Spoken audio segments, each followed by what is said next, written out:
qaar ka mid ah odayaasha degmada Birqood ee gobolka Jarar oo xilli hore saaka soo booqday TV-ga caalamiga ee SRTV ayaa ka hadlay xasuuq baan oo ay u geysatay xukuumaddii hadda ka hor ka arrimin jirtay deegaanka sidoo kalena sheegay inay xasuuqaan amarkiisa ay bixiyeen mas'uuliyiintii xilligaasi ugu sarreysay xukuumadda deegaanka meel garigo'an ka koraysa oo u jirta ilaa 12 kiiloomitir garigo'an u jirta ayaa waxaa dhacday inay ciidan iyo booliis habeen u hoyday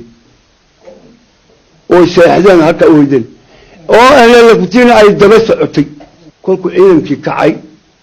nin baa meeshii ku haray cid ku jiray oo meel seexday iyo booliis markuu ninkii seexday nimankiina dareereen tageen kuwii daba socdeen ninkii u yimaadeen meeshii fadhiya jiifa oo iska hurdo qorigiina dhinac yaal ninkii xabadda karkasiya markiiba kolkay saa u direen xabadii maqleen ninkii ciidanka new booliska ay sii socday war xabaddu maxay ahayd oo balka tiriya qori xalwal tiriye nin baa maqan waa la soo yaacay hadda nimankii carareen oo nin baa inta qoriga qaateen ma iska carareen awalba guriga ahaayeen way carareen markay carareen nimankii ninkii meesha yaa loo yimaadeen iyagoo ninkii kurtuwan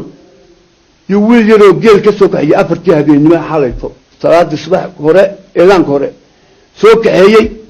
yaa ninkii meedka kurtaan ku soo baxay waxay yiraahdeen geel anaga sii ilaalinayne raggan kaxeeyo awr noo soo qaado reerkii utas wiilkii wiilashii baa ninkii kaxeeyay shan baa lagu daray reerkii bay tageen 22 baa reerkii joogto 22 bay soo kaxeeyeen 22 bay soo kaxaysteen isla markii 22 soo kaxeeyeen raggii bay u yimaadeen meedkiina ay qaadaan kabti ku wadeen mu'amaraad baa intii ay askartu sii maqleen ragga lagu maqnaa mu'amaraad la gaari waxa la yidhi waryahe ninkan deeyaa naga dilay talaal maynaan gelin inaan dhan baynan xabad baynu maqalnay nin meedan baynu aragnay maxaynu ku warbixinaynaa waxaanu ku warbixinaynaa dee reerkana dilaan nidhaahno reerkana dilaan nidhaahno sidii baa la go'aansaday nimankii askarta ahaayoo raggii wadaa 22 nin baa la keenay qaada meydka waa la qaaday qoob meel la yidhaahdo oo biyuhu galaan oo wadada garba iyo isku xidha Birqood degmada Birqood degmada halka u dhaxayso buur guradeeda bal ku yaala oo dadku aad uga cabaan la geeyo oo la hadii lagu asmeel biyaloon baa wax lagu aasi kolka raggii meedka dhigan baa leeyahay isku qabta laba isugu xidha ilaa rag loo sifaqay isla markaa waxaa jooga dhigax buur hogaankii nabadgeliyada ee xilliga ahaa isla madaxweyne ku xigeenkana ahaa iyo madaxweynihii dawladii hore ee dhacday labaduba dhigax buur bay joogaan subaxda ku sugan yihiin cabdi maxamed cumar iyo cabdullaahi Ethiopia labada dhigax buur bay joogaan waa la soo wajahday nimankii reerkaas nin naga dilay askariya maryar shicib oo aliya ayo nin qorigood ninka iyagu qabteen yidaan nin buu dilay geela wada mid soo meel u tuubimaadeen ninkii masaasaha ka waraabiya liiday amar baa la bixiyay waajibkiina guta kolkay sagaal dileen sagaalkanin nin xabad ugu dhuftay ma jiro kolkii labada dayboon oo ay kulka ragna halka iska fariiso yaa yiri waryaareen wararka si fiican u laay isaga baa loogu horsay loo dabay oo dhagaxlayso laba dhagax inta isku dhigay madaxa laga dhuftay sidaas baan ku sheegay rag reerkii wix joogay yaa la soo shaqeeyay rag anigu nin baan dhalay ku jira nin aan gabadh taaqo ninkaan ku curtay baan ku jira Cabdullaahi Shacayloodiya ku jira gabadh aan ku curtay kii ninkii qabay reerkiina ku jira labada aqal baa isgarab ah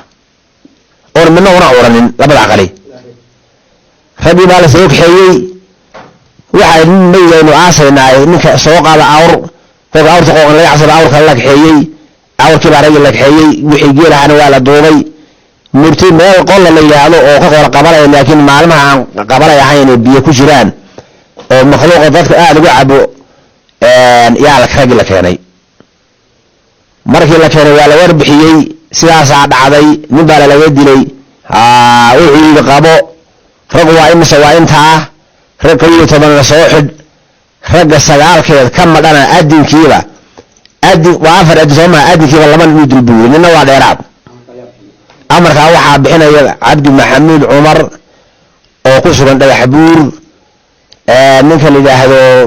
Cabdiraxmaan Cabdullaahi laba gole oo soo dhagax buur la jooga iyo Cabdullaahi Ethiopia saddex bixinaya raggii sagaalkaasaa lagu laayay ragga waa la gowracay intii la daray baa la gowracay ciidanka waxaa watay nin la yidhaahdo Bashiir Afdheere ahaana korneyl kolkii dambe dadkii deegaanka hadda hadaan ahayn dhacdo gooyo kala lagu sii dhici jirtay markii ragga la laayay kadib reerka markii la jeedo ee reerka la sheego si gooyo loo leeyin karo dambe oo mid ah oo sagaalkaasi koow ka ahayd oo yaani hawshan leeyahay naga fashilseen baa dadka loo leeyahay waxaana dadka laayay madaxweynaha kolka joogay Cabdi Maxamed Cumar Abdullahi Ethiopia